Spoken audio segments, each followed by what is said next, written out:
अलीगढ़ में गैर कानूनी कब्जे का मामला सामने आया है। अब्दुल करीम चौराहे पर मुहिम चलाई गई। इलाके के मस्जिद की भी नपाई की जाएगी, जिसमें बजरंग दल लगातार कब्जा हटाने की मांग कर रहा था और अब बजरंग दल की शिकायत पर इंतजामिया ने ही एक्शन लिया है।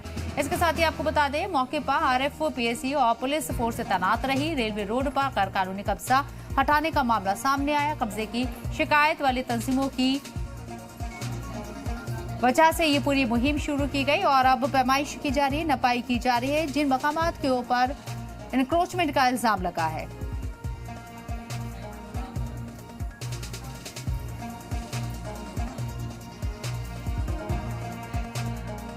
मैं सैम अलीगढ़ के अब्दुल करीम चौराहे पर स्थित हूं। आज नगर निगम की टीम और प्रशासन ने अतिक्रमण हटाओ अभियान चलाया है।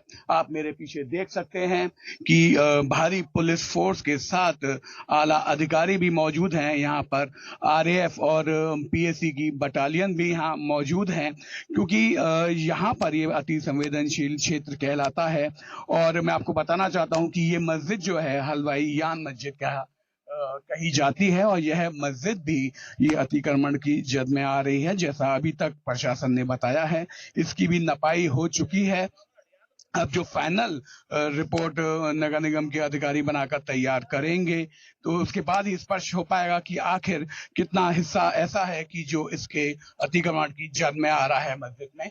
और मैं आपको बताना चाहूंगा कि ये अभियान रेलवे रोड से लेकर ऊपरकोट कोतवाली तक ये अभियान आज चलाया गया है। यहाँ पर भारी पुलिस फोर्स मौजूद है। मनीष शर्मा, जी मीडिया, अलीगढ़।